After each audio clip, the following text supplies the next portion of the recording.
Yesterday we had seen how to find the factors of a trinomial having a coefficient 1 of first term. Now let us see the different types of trinomial to factorize them.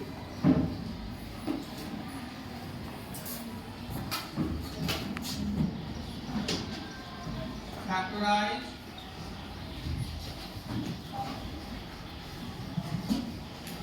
x square minus 9x plus 9. कालच्या ब्रेकमध्ये जे आपण example पाहिले होते त्या सगळ्या example मध्ये first टर्मचा coefficient किती होता 1. आता किती आहे 1 पेक्षा वेगळा असेल.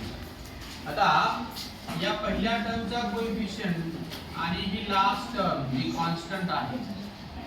ठीक आहे कॉन्स्टंट आहे. यांचा प्रोडक्ट आपण घेणार 2 9 चा 18. ठीक आहे. आता या 18 चे फॅक्टर शोधायचे म्हणजे we have to find two such numbers whose product is 18 and addition or subtraction is 9. म्हणजे प्रोडक्ट 18 आला पाहिजे आणि ॲडिशन किंवा सबट्रॅक्शन 9 आली पाहिजे असे दोन नंबर मला सांगा. 2 आणि 2 9 चा 18 आणि 2 प्लस 9 11 होत आहे. किंवा 9 मायनस 2 7 होत आहे. आपल्याला किती पाहिजे 9 आलं पाहिजे. दुसरी पेयर शोधा. दोन्ही कंडिशन सॅटिस्फाय झाल्या पाहिजे. Yes 6 and 3.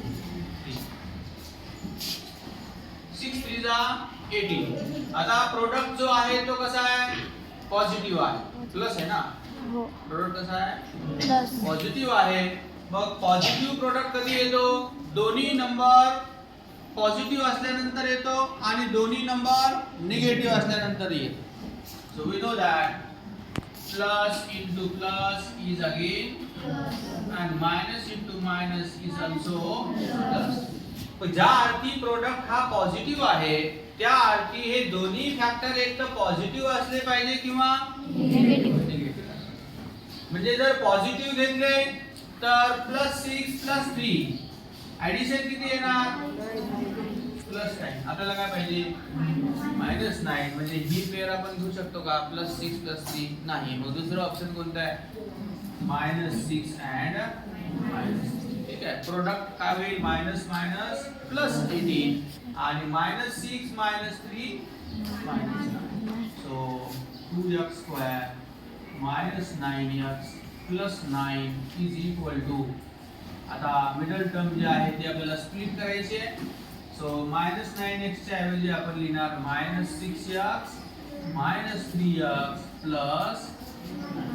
आता दोघांचे ग्रुप तयार करा. पहिल्या ग्रुप मध्ये काय काय कॉमन निघेल बघा. x कॉमन निघेल. नंबर कॉमन निघेल का एखादा नंबर हा बघा ना. तू कॉमन घेऊ शकतो ना. म्हणजे इथं नंबरही कॉमन निघेल आणि व्हेरिएबलही कॉमन निघेल. सो एकंदरीत काय कॉमन निघेल 2x. 2x जर आपण बाहेर घेतलं तर इथं काय शिल्लक राहील 2 तर बाहेर घेतलाय x राहील फक्त. कारण x² आहे म्हणजे x 2 टाइम्स आहे. x इंटू 1x बाहेर घेता 1x आतमध्ये शिल्लक आहे. मायनस या घेतलेल्या 2 ने याला डिवाइड करा. x बाहेर घेतलेलाच आहे ऑलरेडी x मायनस. आता इथं हा -3 कॉमन घ्या. -3 कॉमन घेतलं तर काय शिल्लक राहील x. जर फक्त 3 कॉमन घेतलं तर मग -x राहील. बरोबर का. मग इथं कॉमन निघेल का हे सारखं होईल का. हे x प्लस आहे हे x काय होईल मायनस. सारखं होणार नाही. म्हणून काय करायचं आपण -3 कॉमन घ्यायचं. -3 कॉमन घेतल्यामुळे काय होईल x शिल्लक राहील. आता -3 ने डिवाइड करा. मायनस प्लस 3 3 जा परत 2 टर्म आल्या. दोघांमध्ये काय कॉमन x -3 आणि मग पहिल्या टर्म मध्ये काय शिल्लक राहील 2 2x शिल्लक राहील. दुसऱ्या टर्म मध्ये काय -3. So these are the factor x -3 and 2x -3. समजतंय? Write down. तो आता आज नाही शिकव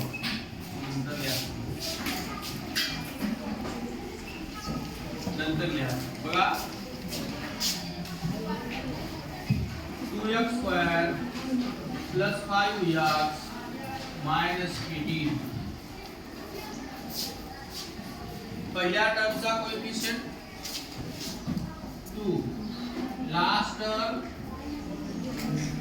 2 into -18 किती होणार? 2 into -18 माइनस, अरे 18 टू जा किती? 36 -36. सो मायनसचा विचार नंतर करणार आपण. आता आपल्याला असे दोन नंबर शोधायचे ज्यांचा प्रोडक्ट 36 येतो आणि त्यांचीच ॲडिशन किंवा सबट्रॅक्शन 5 येते. असे दोन नंबर सांगा. प्रोडक्ट 36 आला पाहिजे आणि त्यांचीच ॲडिशन किंवा सबट्रॅक्शन ही 5 आली पाहिजे.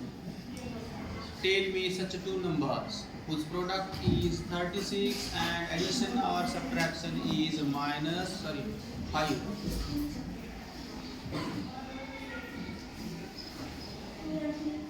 2 and 2 3 जा 6. 36 पाहिजे आपल्याला. प्रोडक्ट किती यायला पाहिजे?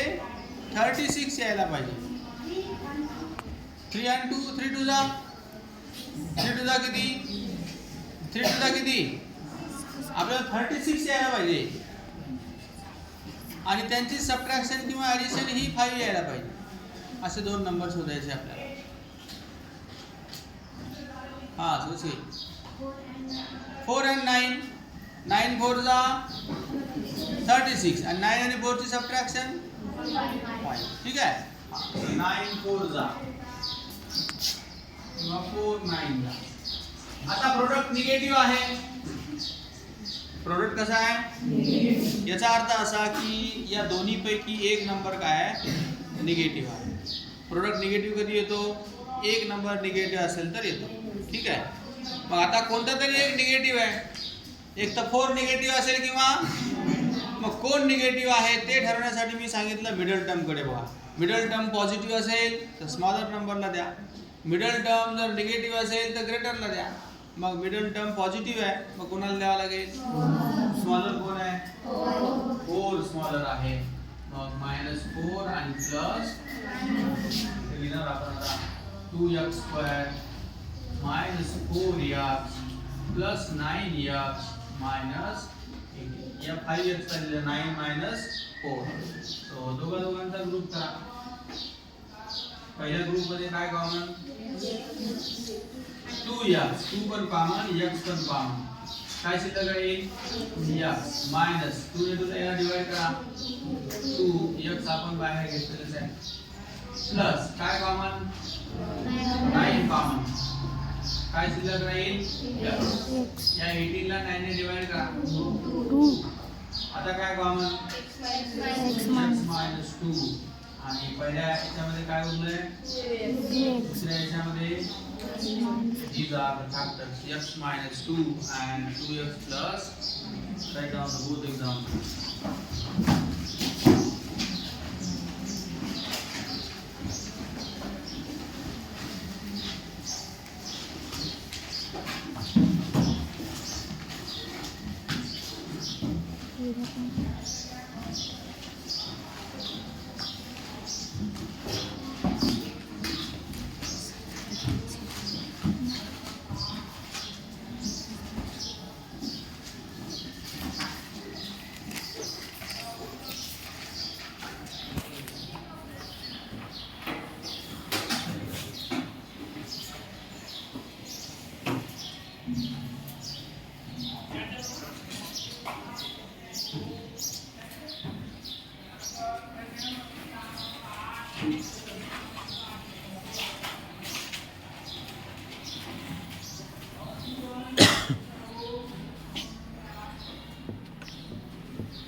झालं लिहून?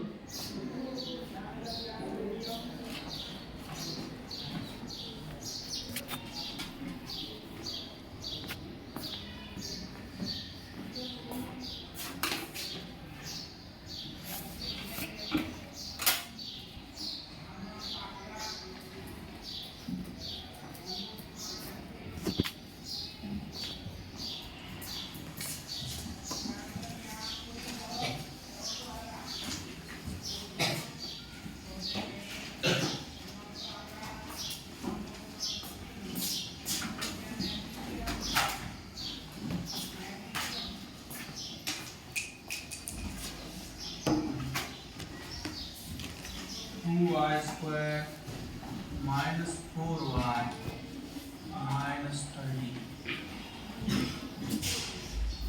पहिल्या टर्मचा कोएफिशिएंट किती? 2. Last term minus 30. 2 into minus 30 minus. आता असे दोन नंबर आपल्याला शोधायचे ज्यांचा प्रोडक्ट 60 येतो आणि त्यांचीच ॲडिशन किंवा सबट्रॅक्शन 4 येते. असे दोन नंबर शोधा.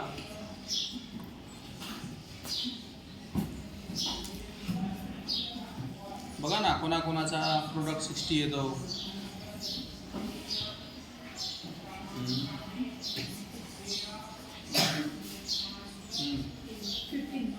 15 आणि 15 वनचा 15 आपल्याला 60 यायला पाहिजे. 15 4 चा 60. 15 आणि 4 ची ॲडिशन किती? 19. आपल्याला 4 पाहिजे. सबट्रॅक्शन किती येते 15 आणि 4 ची?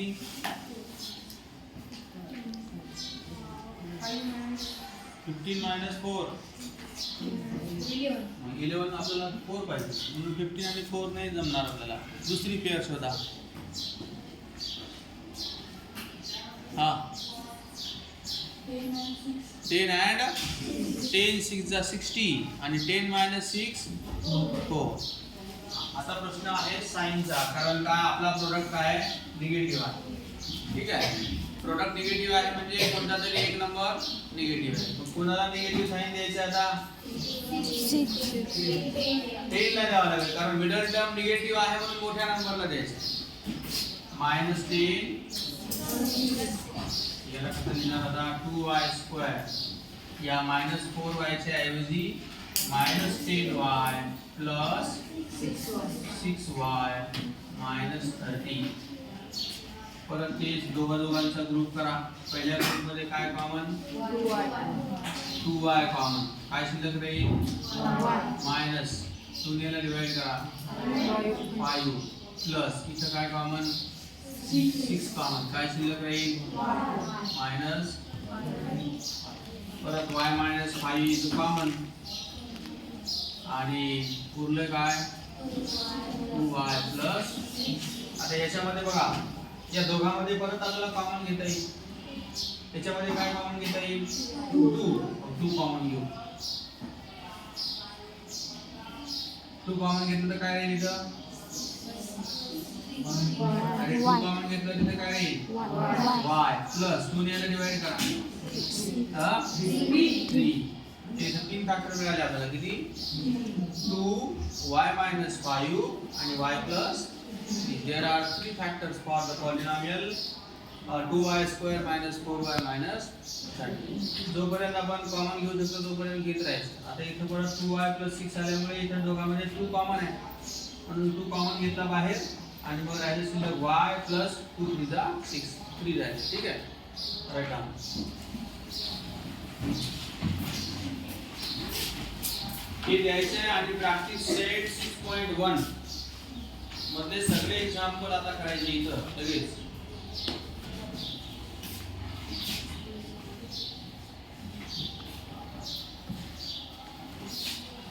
प्रॅक्टिस सेट 6.1 चे सगळे एक्झाम्पल आता करायचे.